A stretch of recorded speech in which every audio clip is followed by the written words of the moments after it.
شروع کرتا ہوں یشوع ہمشیح کے نام سے جو بڑا مہربان اور نہایت رحم کرنے والا ہے، جس کے آگے ہر ایک گھٹنا جھکے گا، خواہ آسمانیوں کا ہو، خواہ زمینیوں کا، خواہ ان کا جو زمین کے نیچے ہیں۔ MCM یونیورسٹی کے تمام سٹوڈنٹس اور مبارک منسٹری کے ساتھ خدمت میں شامل بہن بھائی اور عالمگیر کلیسیا کو سلام، شالوم، جے مسیح کی۔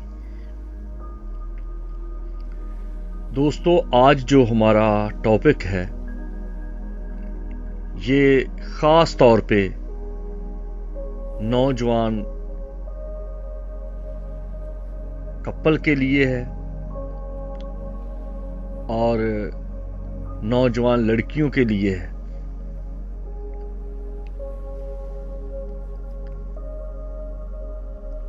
مجھے بعض دفعہ اس بات کے بارے میں فکر ہوتی ہے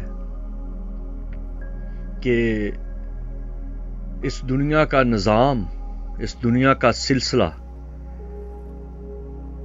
باغ عدن سے آدم اور حوا ایک خاندان، ایک کپل، ایک جوڑا، میاں بیوی، نار و ناری سے شروع کیا گیا، اور پالوس کہتا ہے کہ جوان عورتوں کو بوڑھی عورتیں سکھائیں کہ اپنے گھر گرہستی کا کس طرح سے بندوبست کرنا ہے، کس طرح سے اپنے شوہروں کے ساتھ رہنا ہے۔ پھر سارا کی بات ہے جو بزرگ ابراہیم کی بیوی تھی، وہ اپنے شوہر کو خداوند کہتی تھی۔ اور پھر ہم مکاشفہ کی کتاب میں دیکھتے ہیں کہ برا کی شادی آ پہنچی اور اس کی بیوی کو مہین کتانی کپڑے پہننے کا اختیار دیا گیا۔ آپ ان تمام حوالوں کو، بیانات کو اپنے ذہن میں رکھیں۔ آپ اکثر سوال کرتے ہیں، ہم کلاس میں بات کرتے ہیں، لیکن کچھ آپ میں سے ایسے سٹوڈنٹس ہیں جن کے اصرار پر میں نے اس ریکارڈنگ کو آن کیا ہے تاکہ دوسروں تک بھی یہ بات پہنچ سکے کہ چرچز میں کاؤنسلنگ پر بات نہیں کی جاتی۔ آج ہم لڑکی کے تعلق سے بات کریں گے، بعد میں ہم لڑکوں کے تعلق سے بات کریں گے، پھر ہم کوشش کریں گے کہ دونوں میاں بیوی کے تعلق سے بات ہو۔ آپ بھی اس میں شامل ہو سکتے ہیں، اپنے ویو دے سکتے ہیں، کیونکہ عبرانی کے تعلق سے جب بات کی جائے یا ارامی کے تعلق سے بات کی جائے تو پھر ہمیں پتہ چلتا ہے کہ بنانے والا خدا ہے جس نے آدم اور حوا کو بنایا۔ خدا آگ ہے اور اس جوڑے کا خالق جو ہے وہ آگ ہے، کیونکہ موسیٰ کے ساتھ جب بات ہوئی تو آگ میں سے بات کی گئی۔ صدرک، میثق، عبدنجو کو جب آگ کی بھٹی میں ڈال دیا گیا تو اس لیے آگ کا ان پر اثر نہیں ہوا، کیونکہ جو خود آگ ہے اس کے کنٹرول میں تمام طرح کی گرمی ہے۔ جب یہ دونوں میاں بیوی یا ایک کپل اس کے تابع رہتا ہے تو ان کی آگ کام نہیں کرتی۔ جب یہ خدا کے تابع نہیں ہوتے تو پھر ان کی آگ کام کرتی ہے۔ بیوی یا عورت اپنی آگ کو، میں نارو ناری نہیں بات کر رہا، کیونکہ نارو ناری پرند چرند میں بھی نارو ناری ہے، درختوں میں بھی نارو ناری ہے، پھولوں میں بھی نارو ناری ہے، اس لیے میں تمام طرح کی مخلوق کی بات نہیں کر رہا، میں صرف انسان کی بات کر رہا ہوں، میاں اور بیوی کی بات کر رہا ہوں، مرد اور عورت کی بات کر رہا ہوں۔ جب یہ خدا کے تابع رہتے ہیں، ان کے گھر بسے رہتے ہیں، اور جب یہ خدا کے تابع نہیں ہوتے، خدا سے دور ہو جاتے ہیں، تو پھر ان کے گھروں میں ابتری پیدا ہوتی ہے۔ کچھ اس ٹاپک میں سخت باتیں ہوں گی، تلخی کی باتیں ہوں گی، لیکن حقیقت پر مبنی ہے۔ دیکھیے نا کہ آدم ہوا کو کہتا ہے یہ میری ہڈیوں میں سے ہڈی، میرے گوشت میں سے گوشت ہے، اور یہ ناری کہلائے گی۔ اب ناری جو ہے وہ نر کے تابع ہے، غلامی کی تابع داری نہیں، محبت کی تابع ہے، کیونکہ یہ نر سے نکالی گئی ہے۔ اور جو موجد ہے، جس نے بنایا ہے، جو خالق ہے، وہ آگ ہے، اور اس کا دم آدم کے اندر ہے، اور آدم میں سے عورت نکلی ہے۔ اب عورت کو چاہیے کہ وہ مرد کی اطاعت کرے، اور مرد جو ہے وہ خدا کی اطاعت کرتا ہے، جیسے پالوس کہتا ہے کہ عورت کا سر مرد ہے اور مرد کا سر مسیح۔ یہ اس طرح سے سرکل ہے، اور جب تک وہ ایک نہیں ہوئے، آدم ہوا کو کہہ رہا ہے یہ میری ہڈیوں میں سے ہڈی، یہ میرے گوشت میں سے گوشت ہے، یہ ناری ہے، کیونکہ نر سے نکالی گئی، یہ مادہ ہے۔ مادہ جو ہے جس سے چیز بنتی ہے، اسی لیے جب اس سے اولاد کا سلسلہ شروع ہوا تو اس کو ہوا کہا گیا، زندوں کی ماں۔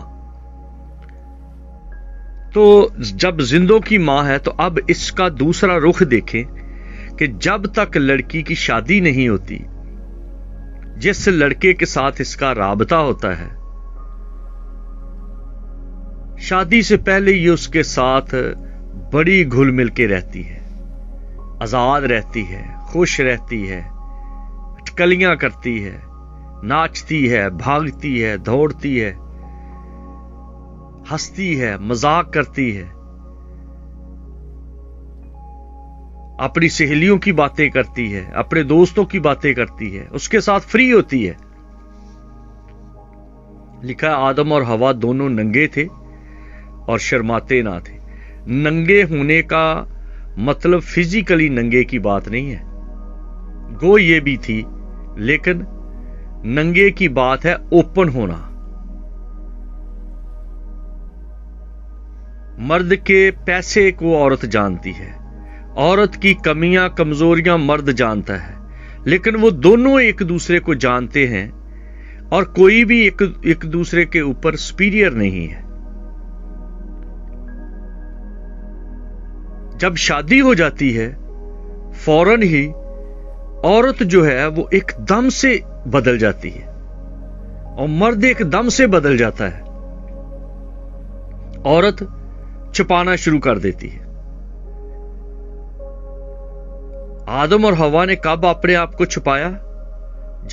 جب ان کی روزمرہ کی زندگی میں کمی آ گئی، لغزش آ گئی، کمزوری آ گئی، گناہ آ گیا، نافرمانی آ گئی، بے یقینی آ گئی، خود سری آ گئی، خود پرستی آ گئی، خود نمائی آ گئی، تو پھر وہ خدا سے اپنے آپ کو چھپاتے ہیں۔ عورت مرد سے کیوں اپنے آپ کو چھپاتی ہے؟ جب اس کے اندر کچھ نہ کچھ آ جاتا ہے،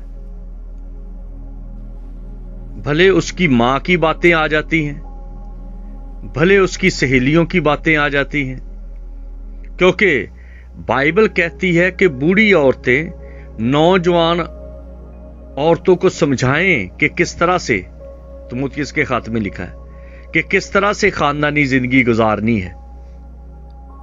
اب بوڑھی عورتیں کیا سکھا رہی ہیں؟ کوئی بوڑھی عورتیں سکھاتی ہیں کچھ پیسے اپنے پلے رکھیا کر، کچھ چھپا کے رکھا کر، سارے پیسے، سب باتیں، سارے بھید اپنے شوہر کے ساتھ شیئر نہ کیا کر۔ یہ سب سے پہلی بات جو کڑوا بیج ہے، یہ مائیاں بو دیتی ہیں، ماں بوتی ہے۔ اب ماں کیوں کرتی ہے؟ کیونکہ ماں کا ایک ٹائم گزر چکا ہوتا ہے۔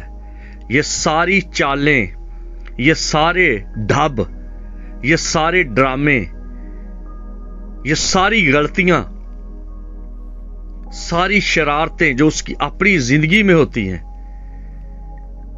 وہ اب وہ شفٹ کر رہی ہے ایک جوان لڑکی کو۔ اب وہ اس کو چارج کر رہی ہے، جیسے چارجر کے ساتھ ساری پاور دوسرے کے اندر ٹرانسفر ہوتی ہے، اب وہ عورت اس کے اندر ٹرانسفر کر رہی ہے، اس کو اپنی چالیں سکھا رہی ہے، ہر چیز اس کے اندر شفٹ کرتی ہے۔ یہ کیا کر اپنے شوہر کے ساتھ، یہ کیا کر، ساری باتیں نہ اس کو بتایا کر۔ بندے بڑے شکی ہوتے ہیں، بندے بڑے وہ ہوتے ہیں، بھئی تو کیوں اس طرح کی باتیں سکھاتی ہے؟ کیا تو اپنی بیٹی کا گھر خراب کر رہی ہے؟ کچھ عورتوں کے ہسبینڈ کی ڈیتھ ہو چکی ہوتی، وہ اپنے دور میں، جب وہی مائی، جب آپ جوان تھی، ہر طرح کے ڈرامے اس نے کیے ہیں، ہر طرح کی رنگ بازی کی ہے اس نے، ہر طرح کے کھیل کھیلے ہیں اس نے، اور جب اس کے ہسبینڈ کی ڈیتھ ہو گئی، اب اس کے اوپر، اب کہہ لو کہ وہ اب نئی زندگی اس کے اندر شروع ہو گئی۔ پہلے تو یہ کہ بالکل خدا سے دور رہی، یا ڈرامہ کرتی رہی، دعا بھی کرتی رہی، روزے بھی رکھتی رہی، نمازیں بھی پڑھتی رہی، چندے بھی دیتی رہی، بندے کی بڑی خیر بھی کرتی رہی، بڑا دھیان بھی کرتی رہی، اور جیسے ہی بندہ مر گیا پھر وہ دائیں بائیں دوست بھی بناتی رہی، کسی کا بیٹا پتر بنا کے رکھ لیا، کسی کے شوہر کو اپنا بھائی بنا لیا، کسی محلے دار کو اپنا بھائی بنا لیا، کسی کو بھائی بنا لیا، کسی کی رشتہ دار بن گئی، کسی کو بیٹا بنایا، کسی کو باپ بنا لیا، کسی کو چاچا بنا لیا، کسی کو ماما بنا لیا۔ جب وہ بھی ٹائم گزر گیا تو پھر بعد میں اس نے مذہب کا لبادہ اوڑھ لیا۔ میں نے ٹی وی نہیں دیکھنا، میں نے فلم نہیں دیکھنی، میں نے ڈرامہ نہیں دیکھنا، میں نے وہ نہیں کرنا، میں نے یہ نہیں کرنا، میں نے وہ نہیں کرنا۔ اب وہ جب اس کے اپنے سارے سیل کمزور ہو گئے، ہنسنے کی بات نہیں ہے، یہ سمجھنے کی بات ہے، جب وہ سب کچھ رہ گیا، اب جوان لڑکیوں کو سکھا رہی ہے، یہ نہ کرو یہ گناہ ہوتا ہے، یہ نہ کرو یہ گناہ ہوتا ہے، یہ نہ کرو یہ گناہ ہوتا ہے۔ اور وہ لڑکیاں کیونکہ ابھی تازہ ذہن ہوتا ہے ان کا، وہ فیڈ لیتی ہیں۔ اب جو کچھ اس نے 50 سالوں میں یا 60 سالوں میں سیکھا ہے، اب وہ سارا کا سارا اس نوجوان لڑکی کو سکھا رہی ہے، اس کی زندگی کو عذاب بنا رہی ہے۔ اور اب وہ لڑکی کیا کرتی ہے؟ وہ اپنے شوہر کی طرف توجہ نہیں دیتی، وہ بھی بائبل پکڑ لی یا جو بھی آپ کا مذہب ہے وہ لے لیا، اب اس کی پریکٹس شروع کر دی، اپنے شوہر کو ٹائم نہیں دے رہی، اپنے شوہر کے ساتھ ہنستی نہیں، اپنے شوہر کے ساتھ خوش نہیں، اپنے شوہر کی بھی ایک عالمہ بن کے بیٹھ گئی۔ عورت کا مذہب، عورت کا دین، عورت کا ایمان اس کا شوہر ہے۔ اگر یہ نہ ہوتا تو یسوع مسیح کبھی بھی نہ کہتا اس سخار کے کنویں پر